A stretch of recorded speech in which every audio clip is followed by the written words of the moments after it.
Aké predsavzatia majú poslanci Žiarskeho mestského zastupiteľstva v roku 2015, sme sa niektorých boli opýtať. Čo vám teda do nového roku prajú žiarski poslanci?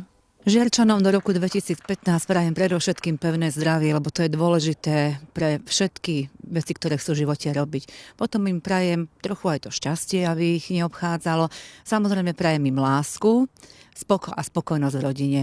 Samozrejme, je to už také možno ošuchané, ale hlavne zdravie a šťastie. A keď už tieto dve veci človek má, tak určite sa mu darí aj v pracovnom, aj v osobnom živote. Všetkým Žiarčanom by som chcel do roku 2015 zaželať v prvom rade veľa zdravia a potom určite aj veľa šťastia, osobných, pracovných úspechov. Nech sa všetkým darí v roku 2015, aspoň tak, ako si myslím v tom úspešnom roku 2014. Obyvateľom Žiaru nad Hronom by som chcel do tohto nového roku zapriať, aby celý rok mali pokoj v duši, aby mali radosť v srdci, aby mali úsmev na tvári.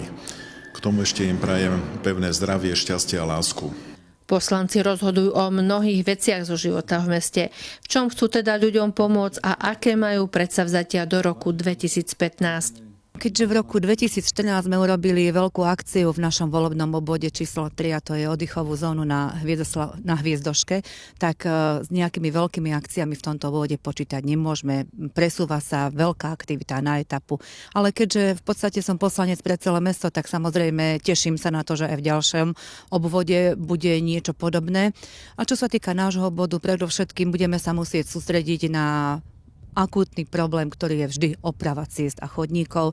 A ja by som si prijala, aby sme zintenzívnili spoluprácu medzi predsedami bytových spoločenstiev, lebo tí predovšetkým vedia, čo trápi občanov tohto mesta a ich majiteľov bytov, čo by všetko chceli zlepšiť. Budem sa veľmi tešiť, ak prídu nejaké podnetné veci a budú občania sami spolupracovať. Netreba si dávať veľa nejakých nerealizovateľných cieľov. Ja by som bol strašne rád, týka sa to nielen centrála, asi celého mesta, keby sa nám všetkým poslancom spolu s pánom primátorom podarilo dokázať v tomto roku 2015 to, o čom sme sa bavili na poslednom zastupiteľstve, osvetliť viacej celé mesto, aby v našom meste nebola viacej tma. Som poslankyňou teda za volebný obvod Podvršky, tak určite budem hájiť aj tie teda potreby, ktoré máme práve na tomto sídlisku. V prvom rade vyznačenie tých parkovacích miest a aj teda dokončenie tých ciest, ktoré boli realizované v tom teda minulom roku. Samozrejme v rámci celého mesta si myslím, že veľmi dôležitý bude projekt Centra zhodnocovania odpadov, ktorý by som bola rada, keby skončil.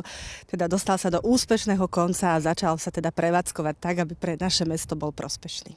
Nášmu mestu, a teda hlavne jeho voleným orgánom, pánovi primátorovi s jeho mestským úradom, ale takisto aj nám, poslancom mestského zastupiteľstva, by som chcel poprieť do nového roku veľa tvorivých a konštruktívnych síl s cieľom prijímať pre naše mesto len dobré rozhodnutia, ktoré posunú kvalitu života v našom meste dopredu.